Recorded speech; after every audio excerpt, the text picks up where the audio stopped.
Hi, thanks a lot for turning in to another one of my journeys with Jack. Today I'm going to tell you about a trip I did over to Northern Ireland with my daughter earlier this summer. It was a lovely place. So, Northern Ireland is comprised of 6 counties at the top of the Emerald Isle and also called Ulster. So, we flew into Belfast and hired a car from Sixth Rental Car Company. Great fella, helped us out. Ryan McPhail, want to give a shout out to him, a true gentleman. I had called him from Glasgow when our flight was necessarily changed, unfortunately, and we were initially going to fly into the Belfast City Airport, also called George Best Airport. Now, he was a famous soccer player, one of the first superstars, played for Manchester United, late 60s, early 70s, had a fantastic quote, but that's for another time, I suppose. But Ryan McPhail was able to change our pickup point over to the Belfast International Airport, and we reached it Sunday afternoon, picked up the car from him, headed out on the A6 and up through the county of Antrim into the town of Antrim. Later we carried on, I believe, on the A26 and stopped in Bushmills. Now, Bushmills is the site of the world's oldest licensed distillery. More on that a bit later. But we were coming into the town and thought it'd be a good time for a stop, stretch our legs, and we heard this music coming out of a pub called The Bush.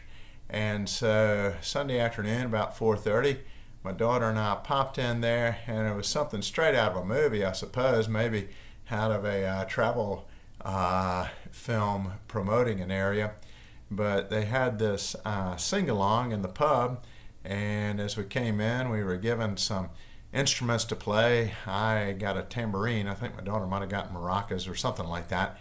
Anyway, we were attracted by the guitars for the booming voice singing an Oasis song, and in we went. And then he launched into Country Roads, Take Me Home by John Denver with enthusiastic audience participation.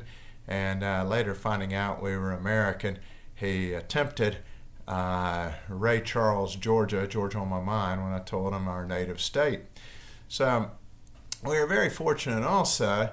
We had been attracted in the town by these banners that made note of famous Americans with Northern Ireland roots, such as John Wayne, Dolly Parton, President McKinley, the great uncle of Theodore Roosevelt, Mr. Bullock, and even Neil Armstrong, Johnny Cash. So, very friendly people there, and a nice lady at the pub over a Rockshore lager, which I tried out, was telling my daughter and I how we could go to the Giant's Causeway after 6 p.m., walk in for free and down to the Causeway. Well, as time went on, that appealed to us more and more, and so we drove on up to the Giant's Causeway, and sure enough, you could. Now, the Giant's Causeway is a fascinating place. It is formed, I think, by cooling lava or some other geological event I don't really understand, but it's made up of yards and yards, maybe a few hundred yards of these hexagonal columns and stepping stones interlocked together. It's really a fascinating place. Now, the legend has it that supposedly this causeway went between Ireland and Scotland. Well, it would have to cross a good bit of the Irish Sea to do that, so it doesn't to this day. But fascinating place to see, and lots of cool hiking trails on the green hills nearby it.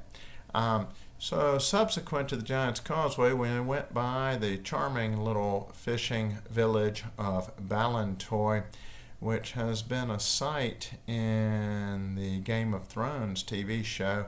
I believe it was called Lord's Port, where the area where they filmed there. Carrying on from that, we went by the ruins of the Dunluce Castle and drove on to the town where we were staying, Portrush, which is on the northern coast. Beautiful place, has two main beaches, the East Strand and the West Strand. We walked the East Strand that night and then checked into our hotel, the Atlantic Guest House. Fabulous place. Right across the street, you could walk to the West Strand. The next morning we got up, had a very hearty Irish breakfast, fueled up with great sausage, eggs, etc. We went out on the beach, but a cold rain ensued. It started out with a sprinkle, but got more and more. So my daughter and I decided we would drive over to see the Carrickfergus rope bridge. Now, the tour books all tell you that you have to make reservations for the Carrickfergus rope bridge, and so we had the hotel call ahead for us, and we were very fortunate that day. You didn't have to make reservations. You could just come on, perhaps because of the inclement weather.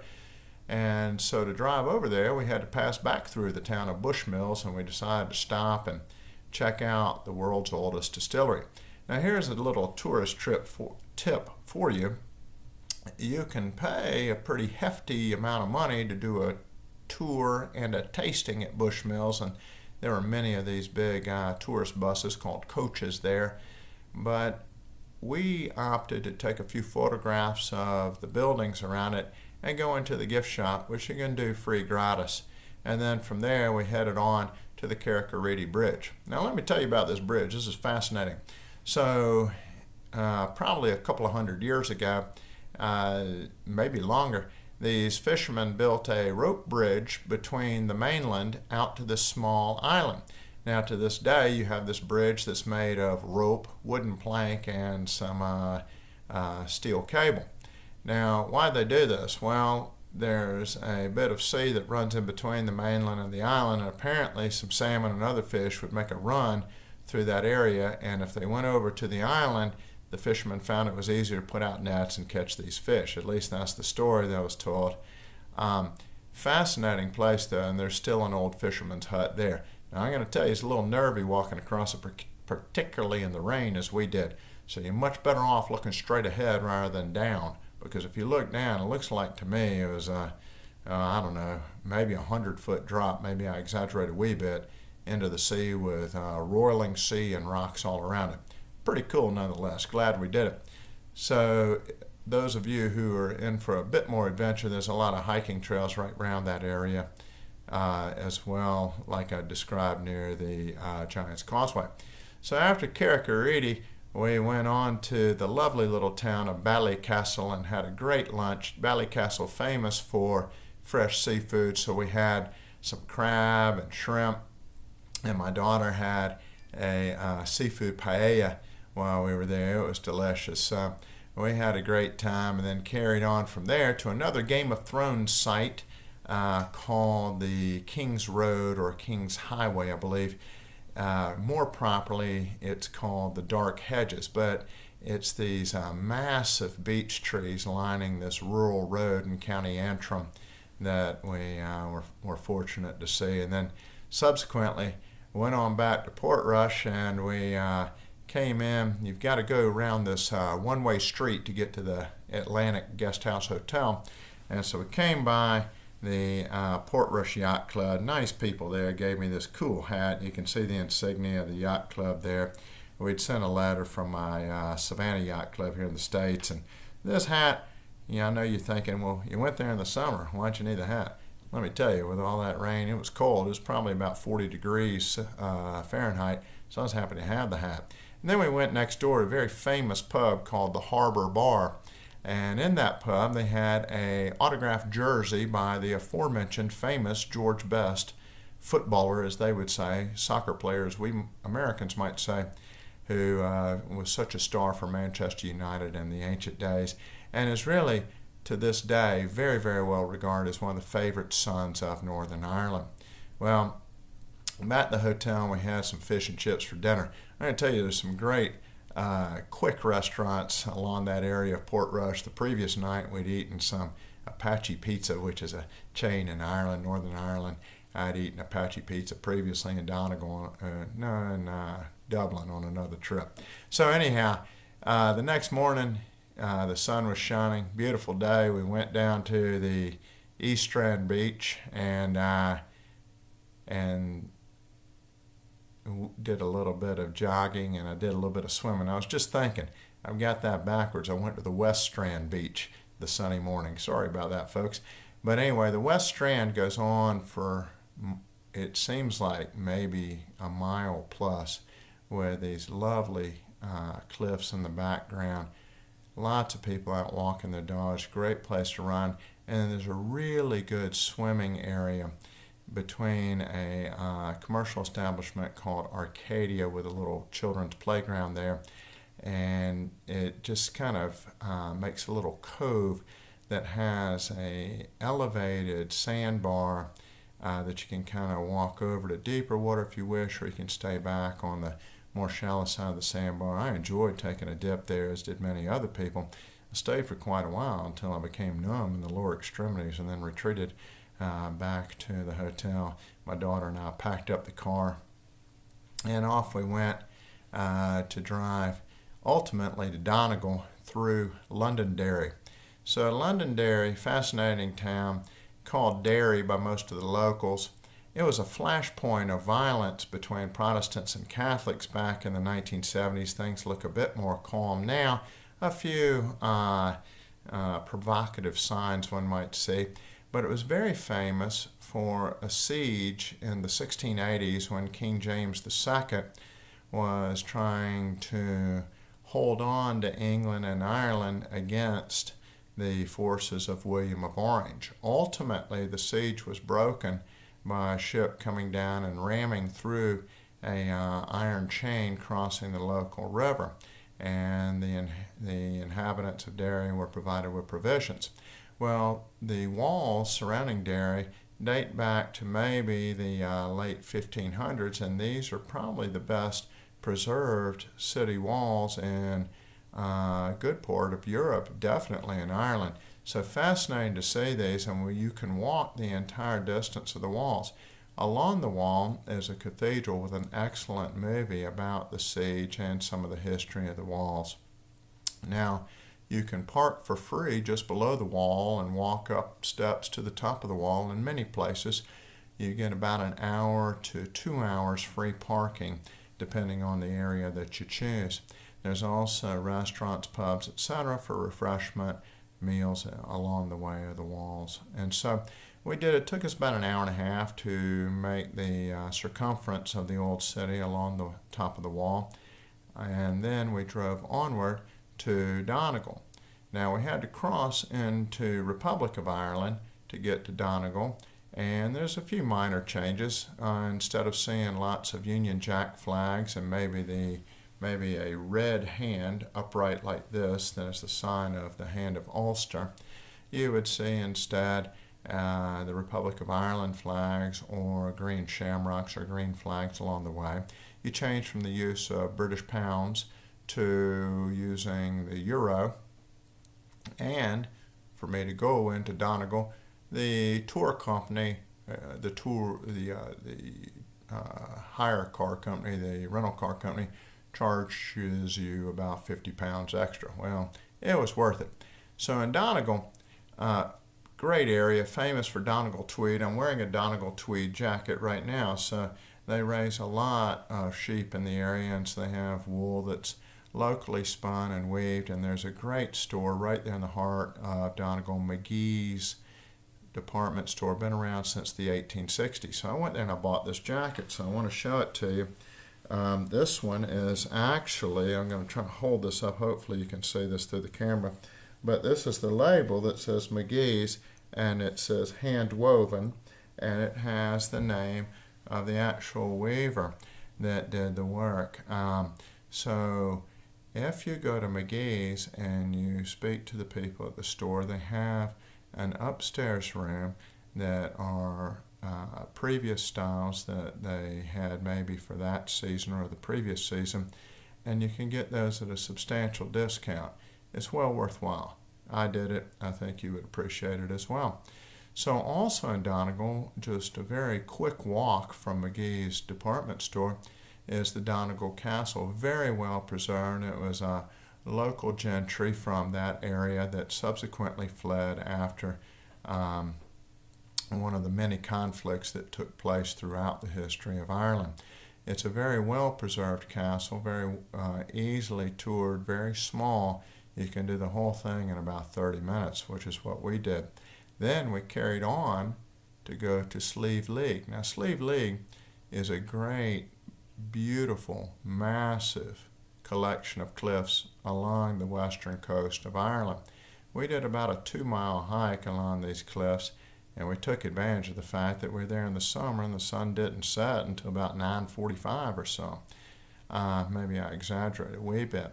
So my daughter and I hiked around on these cliffs. It was great fun, and we were very fortunate that coming off the cliffs at 9 p.m., we were able to tootle the car into the town of Teelan and prevail upon the people at the Rusty Mackerel pub to keep the kitchen open a little bit longer. I want to speak very favorably of this pub. Dates back to about 1890s. Has a lot of super cool old farming implements and implements from the harvesting of wool from the sheep, and then some from the fishing culture of Ireland. Very friendly people, very good traditional pub fare. Great, they cater to hikers, and there's a good cold Guinness waiting for you there, which was good for me coming down from the 2-mile hike.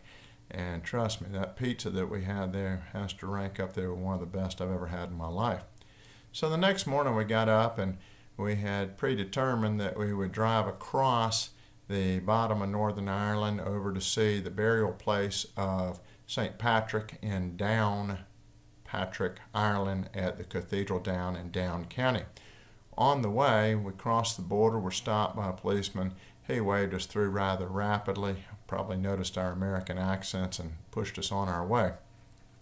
We stopped at the town of Amagh, A-M-A-G-H, where there's this cool place, Robinson Library, with an original copy of Gulliver's Travels by Jonathan Swift. Fascinating to see this. This book, first edition, dates back hundreds of years. Also, next door to this library is St. Patrick's Cathedral. Now, this is a Church of England cathedral, Anglican, as opposed to Roman Catholic. Across the town is a Roman Catholic cathedral.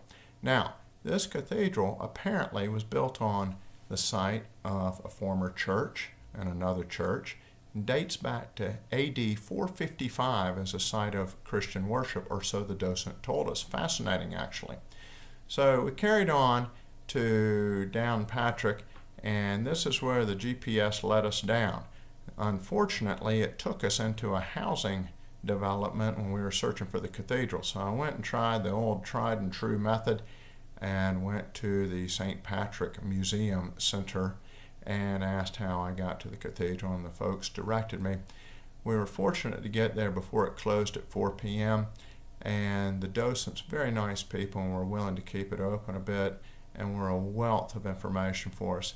In the churchyard is a massive stone quarried from the nearby Mourne Mountains, under which lies the mortal remains of St. Patrick. Also in that same church graveyard are St. Columba and St. Bridget. Now, the docents then gave us fascinating bits of information about the current baptistry. The current baptistry apparently had also been quarried in the Mourne Mountains, but it was relatively new to the church, having only come there about maybe 200 years previously, when a gentleman named Colonel Wallace discovered this being used as a horse's trough at the nearby Denver's Hotel and Pub down the hill. Now, he recognized it as the base for a stone carved cross, and then repurposed it from the pub up to the cathedral. In the course of this dissertation, the ladies explained to my daughter and I that the Denver's Hotel and Pub was the oldest coaching inn and continuously operated pub in Ireland, dating back to the Middle Ages. Thus informed, we felt that it was incumbent upon us to go there and have a pint, which we did. So I'm going to draw your attention to the cool photographs we took of the place that are on Instagram and Facebook, and I'd also make mention that I did not really do justice to my description of Carrickfergus Bridge or to the Giant's Causeway. So check out Facebook and Instagram. Well, traveling on from the cathedral, we went on up to Carrickfergus and checked in our hotel there, and then by prior arrangement went down to the Royal North of Ireland Yacht Club and had an unusual, delicious meal of lamb's liver and broccoli, and my daughter had salmon, and it was delightful. Very friendly people there. The next morning we got up and toured the local castle, Carrickfergus, and this castle dates back to 1178, built by Charles de Courcy, who was one of the Norman lords who'd apparently came over in the aftermath of the time of William the Conqueror, who took over England 1066, and then there was a steady stream of Norman lords that came to and from England and then down into Ireland, etc., all looking to carve out a fiefdom for themselves. Well, King John I visited this castle in 1210. That would be King John I of Magna Carta fame. And then Edward Bruce, the brother of Robert the Bruce, the King of Scotland, took the castle in the 1300s. And then in 1680s, during that war between King James II and William of Orange, the castle was captured by the forces of William of Orange. And then fast forward to the 20th century, the U.S. Army Rangers trained in the area during World War II. It's a fascinating place. So we drove on from that castle to Belfast Airport, turned in the rental car, and got on the plane to fly over to Bristol so that we could attend the Oasis concert the next night in Cardiff, Wales. Now that's another journey for another time, but I hope you've enjoyed this. Thanks for tuning in. Have a great day, and see you on the next journey. Bye-bye.